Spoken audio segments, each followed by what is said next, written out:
ইন্নামা ইয়া'মুরু মাসাজিদাল্লাহ, ইন্নামা ইয়া'মুরু মাসাজিদাল্লাহ মান আমানা বিল্লাহি ওয়াল ইয়াউমিল আখির। মসজিদ আবাদ করবে, মসজিদ বানাবে কারা? যাদের আল্লাহ আর আল্লাহর প্রতি ঈমান আছে। ইন্নামা ইয়া'মুরু মাসাজিদাল্লাহ মান আমানা বিল্লাহি ওয়াল ইয়াউমিল আখির। মসজিদ আবাদ ওরাই করবে, মসজিদ নির্মাণ ওরাই করবে যাদের আল্লাহ আর আখিরাতের প্রতি ঈমান আছে। এই যে আল্লাহর প্রতি আখিরাতের প্রতি ঈমান কখন হবে? যখন আমার কাছে বিদ্যা থাকবে। আমার আগে আপনারা আলোচনা শুনছিলেন বিদ্যা সম্পর্কে, শিক্ষা সম্পর্কে, ইলম সম্পর্কে আপনারা বক্তব্য শুনছিলেন। কোরআন এবং হাদিস থেকে বলা হচ্ছিল। নিশ্চয়ই আপনারা বুঝতে পারবেন শিক্ষার কত দাম, শিক্ষার কত দাম। এই সম্পর্কে আপনাকে একটা কথা বলে দিই। আল্লাহ পাকের নবী সাল্লাল্লাহু তাআলা আলাইহি ওয়া আলিহি ওয়াসাল্লাম বললেন, যদি কেউ এরকম জঙ্গলি কুকুর পুষে, কুকুরকে বাড়িতে রাখে, তাকে খাওয়ায়, তাহলে তার প্রত্যেক দিন 1 কিরাত করে নেকি কমবে। জঙ্গলি কুকুর এরকম ঘুরে বেড়ায়, এরকম কুকুরকে যদি কেউ পুষে, তাহলে তার প্রত্যেক দিন 1 কিরাত নেকি কমবে। আর 1 কিরাত নেকি সমান হলো উহুদ পাহাড়ের নেকি। সুবহানাল্লাহ। কুকুর পোষা ঠিক নয়। অন্য হাদিসে আছে আল্লাহ পাকের রাসূল বলেছেন, 3টা বাড়িতে আল্লাহ পাকের রহমতের ফেরেশতা যায় না। লা তাদখুলু বাইতান ফীহি কালবুন ওয়ালা সুওয়ারুন। 3টা লোকের বাড়িতে রহমতের ফেরেশতা যায় না। তার ভিতরে একটা হলো যেই বাড়িতে কুকুর থাকে। যেই বাড়িতে কুকুর থাকে, ওই কুকুর থাকলে ওই বাড়িতে রহমতের ফেরেশতা যায় না। তবে কুকুরটা যদি শিক্ষিত থাকে, কালবে মুআল্লিম থাকে, ও জানে বাড়ি পাহারা দেওয়ার ক্যাপাসিটি ওর কাছে আছে, বকরি চড়াবার ক্যাপাসিটি ওর কাছে আছে, ছাগল চড়াবার, ভেড়া চড়াবার ক্যাপাসিটি ওর কাছে আছে, শিকারীকে ধরার ক্যাপাসিটি ওর কাছে আছে, কিছু শিক্ষা ওর কাছে আছে, তাহলে ওই কুকুরকে পোষা যায় গেছে। সুবহানাল্লাহ। তাহলে ইলমের কত দাম।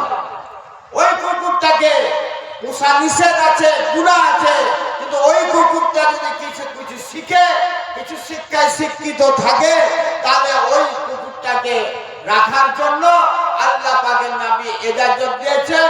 শিকারী কুকুর পোষা যাবে। তাহলে এই কুকুরটার মর্যাদা বাড়লো শিক্ষার জন্য, আর যেই কুকুরটা শিক্ষা নাই তার মর্যাদা বাড়লো না। তাহলে ভাইরা আমার, একটা জানোয়ারের যদি শিক্ষা হওয়ার ফলে তার এত মর্যাদা সম্মান হয়, তাহলে আমরা যদি মানুষ হয়ে শিক্ষা করি, আমরা শিক্ষায় শিক্ষিত হয়, তা আমাদের মূল্য, আমাদের মর্যাদা ইনশাআল্লাহ বাড়বে। তাহলে শিক্ষার দরকার। তো শিক্ষা যখন আমার কাছে থাকবে, তখন আমার ঈমান মজবুত হবে, তখন আমি ঈমানদার হব।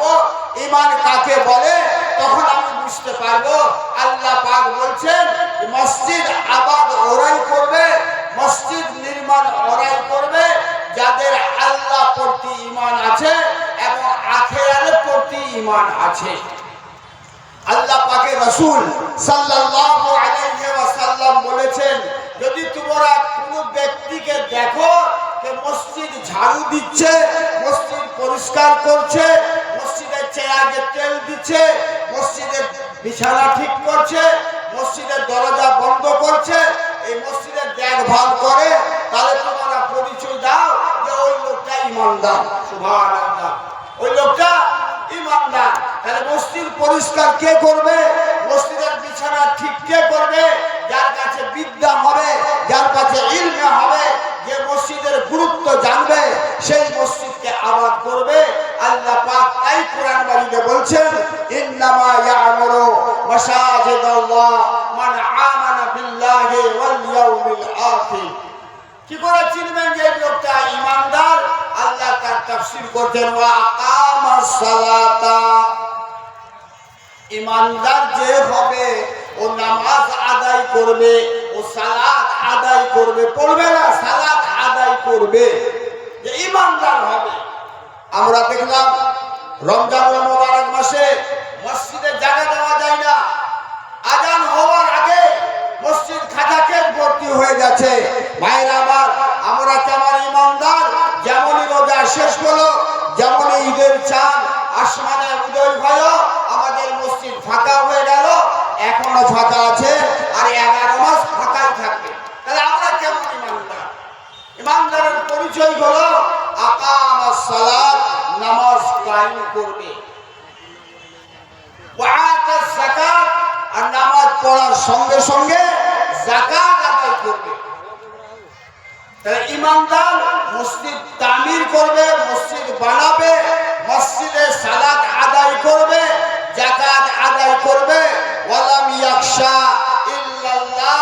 আর ঈমানদার যারা হবে, নামাজ যারা আদায় করবে, যাকাত যারা দেবে, তারা আল্লাহ ছাড়া কাকেও ভয় করবে না। আল্লাহ ছাড়া তারা কাকেও ভয় করবে না। এই যে এসআইআর হয়েছে, আর আমাদের নাম কাটা গেছে, বাদ হয়ে গেছে, ভয়ের কোনো কারণ নাই, সমস্ত ঠিক হয়ে যাবে। যেহেতু আমরা ঈমানদার আছি, আমরা মুসলমান আছি, আমাদের ঈমান মজবুত থাকলে আল্লাহ ছাড়া আমরা কাকেও ভয় করব না। আল্লাহ পাক কোরআন মাজিদে বলেছে, ওয়ালা তাহিনু ওয়ালা তাহজানু ওয়া আনতুমুল আলাউনা ইন কুনতুম মুমিনিন। তোমরা লাঞ্ছিত নাও, তোমরা ঘৃণিত নাও, তোমরা পদদলিত নাও, যদি তোমরা মুমিন হতে পারো। ভাইরা আমার, আজ আমরা মুমিন হতে পারলাম না, আজ মসজিদ বানাতে পারছি না, মসজিদ আবাদ করতে শিখলাম না, যাকাত বন্ধ করে দিয়েছি, আল্লাহ ছাড়া মানুষকে ভয় করছি। এই জন্য আমাদের কাছ থেকে আল্লাহ পাক সুখ শান্তি সব কেড়ে নিয়েছে।